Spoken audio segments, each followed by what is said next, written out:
Welcome to the Shabby and Man podcast. We are partners, parents, podcasters, broadcasters, and we're everything else in between.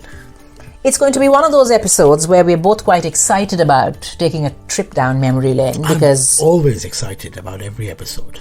I'm saying don't put me in the same category as you. No, I'm saying we're excited about looking back on the past, diving deep into our old school, old universities, colleges, because there was a purane yaad hai. Purani jeans or guitar, purani yadein. And there was a news item which you felt the need to forward to me on WhatsApp, thinking I might be very interested, which I was when I found out what it was. And that is what triggered this walk down memory lane. So do you want to just tell our wonderful listeners first what this news item was? So I read that this year's recipient of, a special award, which was given for lifetime achievement, the James Beard Award this year went to Madhur Jaffery. Yeah. So I thought you should be excited because she is your alma mater. That's right. She's from your same uni. She's a Miranda girl, and I'm a Miranda girl as well. What I didn't know was... actually, there's a lot of similarities. Can I just butt in? Yes. That she's Miranda, you're Miranda. She did All India Radio, you did All India Radio. She moved to London, you moved to London. That's where the similarity stops. She wrote a cookbook. You're still writing your cookbook. Yes, in my dream. Of course I am. I'm hoping to make it a reality someday. But of course I was excited because Madhur Jaffery is, when you look at the fantastic women who've passed through those historic portals of Miranda House. Anyone who's familiar with Delhi University will know just how much prestige that college holds. How many times it's been the number one college? Yeah, I think 7 or 8 years running it has emerged as the number one college in India, mind you. Not in Delhi, not in North India, in all of India. That's how amazing it is. So I was actually excited. What I didn't know was, I didn't know what a big deal the James Beard Award was. I didn't even know who James Beard is. I wanted to explain to you like it's the equivalent of a Michelin star, getting a Michelin star. So it's in the food and drink world. It's in the food and drink world. But that's a lie actually, because Michelin star is probably higher. But James Beard was essentially the guy to do the first ever cookery show on TV. And he's an American, right? He was American. And he was born in the early 1900s. So I'm guessing that people who have iconic careers... He was an iconic chef. I think he was most famous for zucchini bread.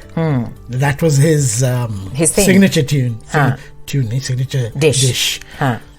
And so what? Do you think the stars who make an impact and make a difference to the world of food and drink and hospitality, they're awarded? Oh yeah, like Julia Childs, don't you? Yes. She once said of James Beard, first ever James Beard, then there was no one else. So that's how iconic he was. So to win a lifetime, it is the highest you can get in America in terms of food. What makes it even better is the fact that Madhur Jaffery is the first Indian to win it, and you know how old she is? 89. I was just going to say she's 89. Absolutely amazing. Rocking. She's going to be 90 this year. And of course, she's a lady who has many, many feathers in her beautiful cap, because she's not just known as a cookery writer. Even in this country, even in the UK, she was the one who introduced the country to curries, right? Yeah, she was a household name. You think of Delia Smith for English food, and you think of Madhur Jaffery. Yeah. Madhur Jaffery if for only you Indian get her food. name right. Madhur Jaffery for First you Indian said, food. Why are you speaking like a Brit? Madhur Jaffery. It's Madhur. Madhur Jaffery. Thank you very much. So, she married Sai Jaffery. But she was an actress before she married Sai exactly, Jaffery. Shakespeare wala. So she started as a broadcaster, then she became an actress, then she became a TV chef, then she became a food writer, and of course she's now an icon, a legend, and the recipient of the first Indian recipient of the James Beard. I think in the late 70s, early 80s, she moved to New York or something. Yeah. She moved to America. So this is what made me think about all the others who have... but she's a household name in Britain. Most British people know who Madhur Jaffery is. Yeah, because some of her cookbooks still make it to the top 20 highest selling cookbooks ever in the UK. I've seen her. Madhur Jaffery does curry. Madhur Jaffery simplifies Indian curry with just 5 ingredients. All the things that much, much later from your Jamie Oliver to all the other chefs have mastered and gone on to do so well.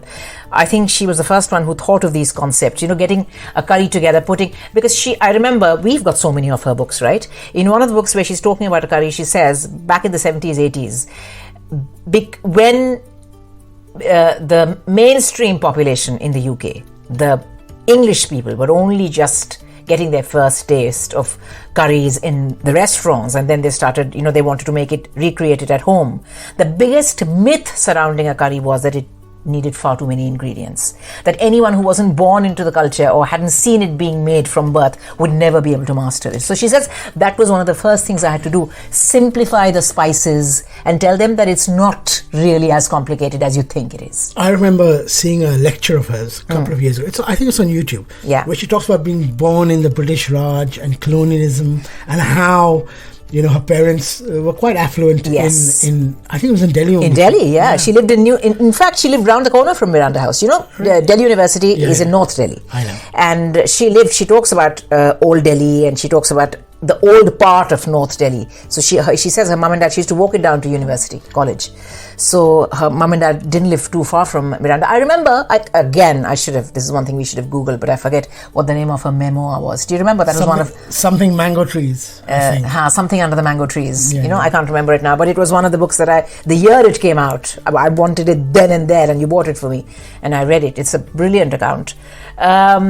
We saw her recently on a show with Padma Lakshmi. Do you remember? Where Padma Lakshmi is cooking something? Is that the show you're talking about? Or is it a different show? No. She was getting some award, and she gave a beautiful history of... Spoke about her life. Growing up and... Yeah. So she is credited with simplifying curries for this country and giving Brits enough courage to be able to recreate it at home, because she says that we've got far too many dry spices, ground spices, this, that. Everybody, was daunted by the prospect of recreating a curry that they'd had in the restaurant, recreating it at home. She was the one who really kind of took them by the hand and led them through the process and did it. So, Madhur Jaffery. But when I look back on people who've made a name for themselves from Miranda House, I think we've got Nobel Prize nominee. Not Nobel Prize, sorry. What is... I'm saying Nobel Prize. No, I'm talking about Anita Desai. She was shortlisted of the Booker. Sorry. The Booker Prize nominee. We've got internationally acclaimed filmmakers like Meera Nair.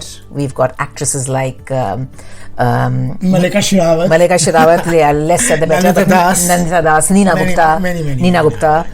We've got politicians like Meera Kumar. We've got some very influential people who've really made and left an indelible mark in their profession passing through Miranda. So that's why I thought it's a good thing to kind of go back to your roots and think about what makes an institution what it is. And you never fail to bring up a few names, the same 4-5-6 naam when anyone mentions so much as mentions the word Nainital.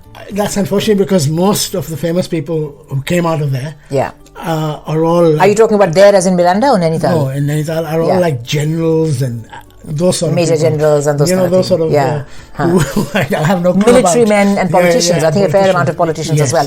So how many people can you count in showbiz? I only know the actors who've come out of Nainital, the Amitabh Bachchans, the Kabir Bedis, the Nasiruddin Shahs. Yeah. Let's just also please specify here that I'm talking about my college, which is university. In India we call it college, and you're talking about school here, right? Boarding school. Yes. So what do you remember about, were you starry-eyed, because you're naming people who are considerably older than you, so when you went to school you already knew these were the big names, we are old boys.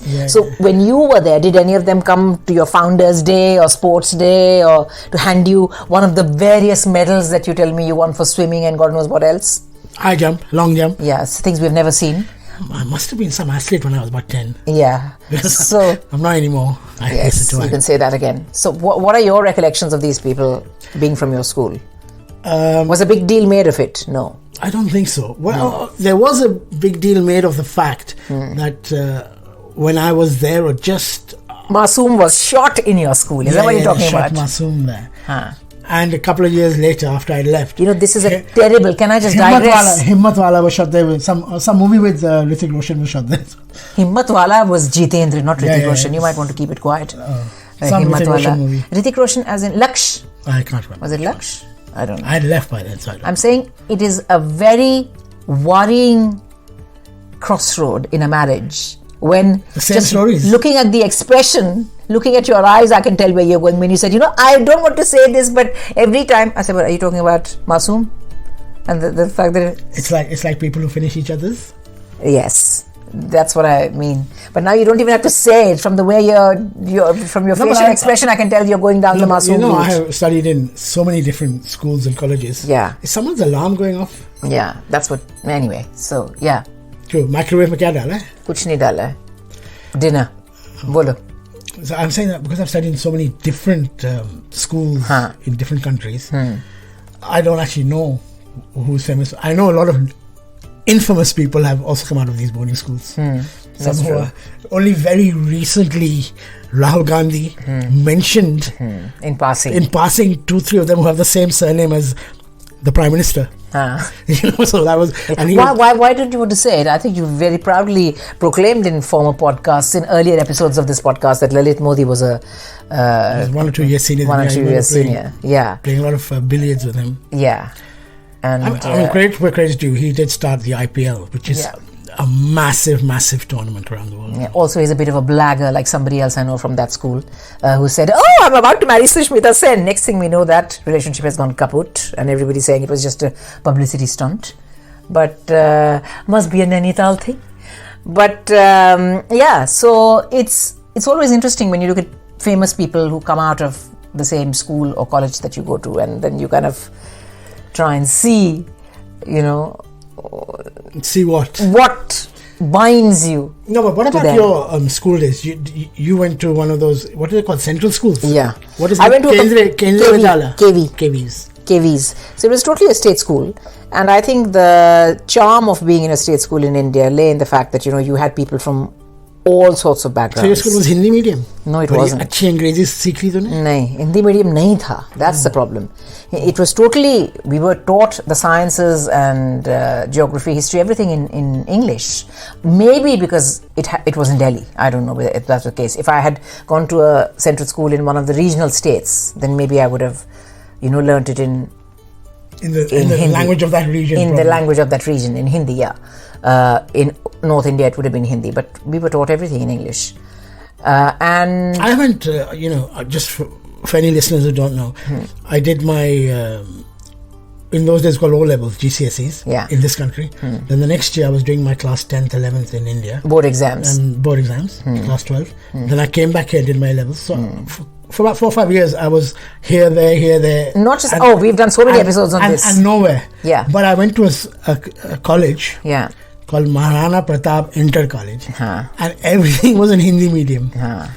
God alone knows how you coped. Your Hindi is so bad in spite of that. No, I mean, the English subjects were in English. Look at the way the cards of destiny fell for you. You started out, you tell me, at a very posh prep school here in London, in North London. Very posh, private prep school. And you ended up in Maharana Pratap Inter. Yeah, but that was the best 2 years of my life. Yeah, I can imagine. पेड़ के नीचे samosa chaat. Oh my God! Anyone who wants to काले चने. Anyone who wants to know a bit more on this, please just look up the old episodes. I think about 2 years ago or 3 years ago when we first started the podcast. This was one of the most downloaded episodes. I used to have a book saying, in India you have a topic called civics. Yeah. Civics पढ़ता था. History, geography, and civics. They're all clubbed together. What was it? I remember I was very good at civics as well. I think it had to do with constitution and law what it means to be a good citizen and do your duty as a citizen, that kind of thing. What would that be in this country? People don't do their duty in this country, I think. And I'd read Indian poetry. What? Surdas, Devdas, Kabir Das? No, I'd read things like... my mind's gone totally blank now. Yeah. Mahadevi Verma. Yeah, very good. Subhadra Kumari Chauhan, Mahadevi Verma. And I'd read novels of Premchand. Hindi में. बड़ी धीरे-धीरे से. Those were the days. तो समझ में आ रहा है मुझे. But ग करके. No, not that bad. It's okay. It's okay. We believe you. But what would you say? मैंने संस्कृत भी पढ़ी है, by the way. If you were to pick the happiest time in your childhood at school, which of these schools would you pick? I don't know. Probably. Or which of these do you remember most vividly? I remember my time in Gorakhpur, which is on the border of Nepal, by the way, most vividly somehow. Because which is where you did your, as you're saying, O-levels, A-levels, whatever. Because when you're 15, 16, 17, 18, it's a huge part of your life, you know. What was it like? You went away to boarding school when you were 9. 10, yeah. 10. Do you remember any of that time? I feel that that's too young for anybody to be sent away, but that is how it was. People, actually, you were one of the older kids, right? People were normally... People join in year one. Year one. They're like 6 years old. Yeah, so you joined in what, year 5, year 6, something like that? Tara kya ban raha ki alarm keeps going off? I don't know. Ye kisi ka watch hai. This is not the microwave. Somebody's watch. So, do you not remember any? I thought koi pakwan pak rahe hain. Do you not remember that time when you were 9, 10 years old, when you were sent away from London to India? Okay, to a posh boarding school, but nonetheless. No, I don't. I mean, yeah, of course I remember. Now you have to sleep in a dormitory with. And you get 200 other kids, and you shower like once a week or something like that, right? Twice a week. Oh my God! Give us credit where it's due. Yeah. Shower twice a week, and everything was rationed. And you go with a trunk, and your bedding, and your name is on the trunk, and you've got two pairs of shorts, 2 pairs of this, 1 dressing gown, 2 pajamas. Everything with your name tape on it. With a name tag on it. And you learn very fast. You have to. You have a matron when you're young. Yeah. But you have to give her the laundry, and you have to write it down, and then you have to tick that it's come back. Many of my friends went to boarding schools in Nainital as well, the girls' equivalent of where you went. And they said the same thing. I had 2 very famous princes in my class. Oh, really? Yeah. Oh, from Nepal and Bhutan or something, you said, right? I still remember the names very well. So there you go. But I think Madhur Jaffery kind of set me thinking. If I had to pick the best time in school, I would pick my only 1 year, my last year of school when I did my A-levels in Kanpur. I think I would pick... A-levels? Yeah, my 12th board in our case. I think I would pick that as a year where within that 1 year, when I went there, I was very grumpy. I was very, very annoyed because I felt that it was very unfair that my dad had just got posted from Delhi to Kanpur for 2 years only. So my dad was going to be for 2 years. I had only 1 year of school left. It was the last year. So you had to move. I had to move. You have to leave all your friends behind. You have to go and meet a new set of friends, and then you're leaving posh Delhi for Kanpur, which felt like a village back then. You loved that in the end. I loved that. Yeah, Gorakhpur, where I said is right next to Kanpur. Yeah, Kanpur, so anybody who's in Uttar Pradesh will know. Gorakhpur, Kanpur, Lucknow, Bareilly, the good Banaras thing in all India, next to each other. In India, in a place like India, Barabanki, in a place like India, the good thing about being in a small town is that if you are in a position of power. My dad went there as the Postmaster General of Kanpur. You have a lot of heart. In Delhi, there's no dearth of people who are in high positions of power, right? But when you move to a small place like that, you get the koti, you get the servants, you get the gardener, you get the driver, you get the perks of, being an important government servant in the region. And it wasn't just because of that. We lived in Kanpur Cant, which was right next to Kanpur Club, which had a lovely swimming pool. We were opposite a historic church where Junoon was filmed. It is St. Paul's Church, Kanpur. All our neighbors were the head. My dad was the head of the postal service in Kanpur, the head of railways, the head of telecom, so we were surrounded by neighbors who were pretty much, in the same kind of boat. Their kids were more or less the same age as us, went to more or less the same kind of schools. So I ended up loving it there. I ended up making a whole lot of new friends who I'm in touch with even now. I've lost touch with so many of my old friends from Delhi. But I think the Kanpur set, those who went to school with me in Kanpur, I'm in touch with all of them even now, even though I was there for just 1 year. And there's one particular teacher that I remember, my Hindi teacher, B. Singh sir. He infused a love of language in me. He could tell a story in a way that could make you want to sit there all day and forget that you've already been in that lesson for a good 2 hours, 3 hours. You're asking about favorite memories. One thing I do vividly remember, I must have been 12 or 13 in my boarding school. And I'm sure I must have told this story many times, but it was my birthday. And for your birthday, you're allowed... Tuck. A treat. You have a tuck shop, and you get pocket money, which the brothers, all run by fathers and brothers, it was a Catholic or Christian school, I can't remember now. Yeah. There was a chapel, so it's probably Catholic. And for my birthday, I got a parcel, which obviously my dad had arranged for the head there to send it up, because it wasn't posted. Yeah. There was a tomato sauce, there was condensed milk, there was Tintin comics, and something else. Yeah. And you're like... Such a treat. Yeah. Everyone wants to be your friend that day. Yeah. You make a hole in the condensed milk and then... Oh my God. Kya din the. So there you go. Does that leave us any time at all to talk about something else we wanted to talk about, which is the hashtag that has been trending in India all weekend, which was the Nita Mukesh Ambani Culture Centre. Yeah, I don't know why someone called it the Met Ball. Is it like the Met Ball? Are they trying to do a Met Ball? It's not the Met Ball. It was the opening night. But I think in 2 days, it packed in the kind of red carpet glitz and glamour that you normally expect at events like the Met Ball and the Oscars, or, where everybody is out flaunting their most fashionable clothes and kind of, looking their best. Bollywood you haven't had so many Bollywood stars making such an effort to look so glamorous all under one roof. Priyanka Chopra and Nick Jonas were there. You had Zendaya and Tom Holland. Penelope Cruz was there. Oh, was she there? Gigi Hadid was there. I saw Gigi. Yeah, so a lot of people, quite a few people came from. Virtually every single Bollywood star was there. Every single Bollywood star. And half of them did a dance. And the thing was, the first day was the opening night, so it was over Friday, Saturday. So the opening night, they were attending a musical, apparently, which was a tribute to the arts and crafts and the history of India. But the second day was about inaugurating a very, very special fashion exhibition that Nita Ambani has specially curated, which has some historic dresses from Dior to Gucci to Givenchy to how India comes in. She got a bit of criticism though, didn't she? For doing a dance herself. She did, because she says that she started learning Bharatanatyam when she was 6, so she is quite an accomplished Bharatanatyam dancer. Fair enough, if you're Mrs. Ambani, you can do what you like, right? It's her place. But so the second day was when they pulled out all the stops and everyone was trying to look their most fashionable best. And that's when they that's why that makes sense. But I kept reading day two. Yeah. That's when they arrived at the fashion event. So this fashion event is part curated by Sabyasachi. It has a fair amount of input from your Louboutin and your Givenchy and your Gucci and all the rest. So wasn't Rajinikanth sitting next to Mukesh Ambani? Everybody was there. The who's who of not even Bollywood, Indian showbiz and entertainment, from South India, North, South, East, West. Politicians. I'm sure the captains of industry were there. Yeah, politicians, cricketers, and you name it, they were all there on that red carpet. So Met Ball, well, not quite, in the sense that it's not going to be an annual event, not that I know of, I don't think, because it was the opening night. And everybody mentioned that apparently this had been in the making for the last decade. So Nita Ambani had been planning it for a long, long time, and the Ambanis being Mr. Ambani is the 5th or 7th most richest man in the world? Third, I think. Third. Wow, there you go.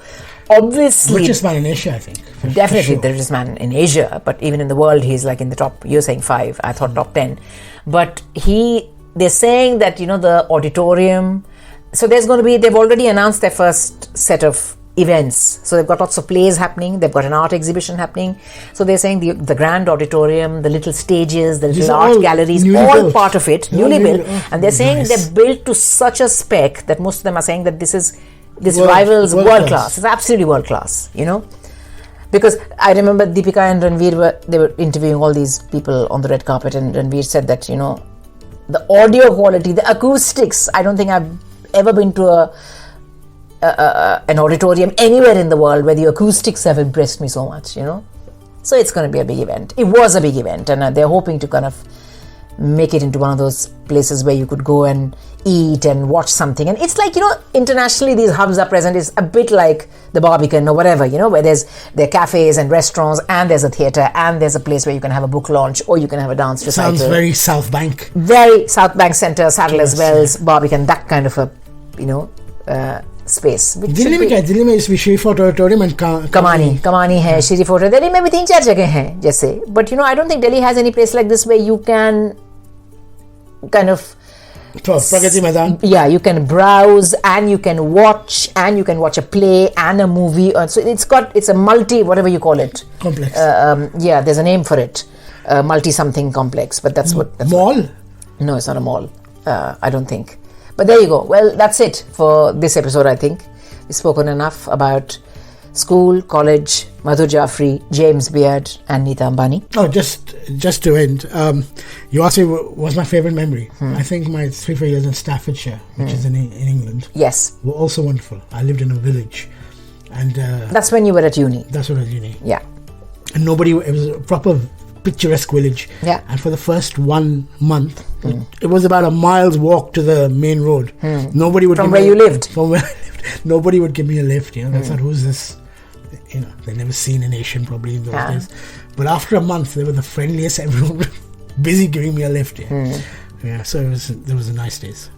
Well, there you go. On that note, please follow us on social media. Please do leave a comment, review, rate, recommend. And if you want to send us a message, just go to Shabby and Man on Instagram and DM us. I don't know what that means, but I believe it's a very popular thing to do. That's your best bet, yes. Until next time then, until the next episode. Bye-bye now. There's an alarm telling us to go.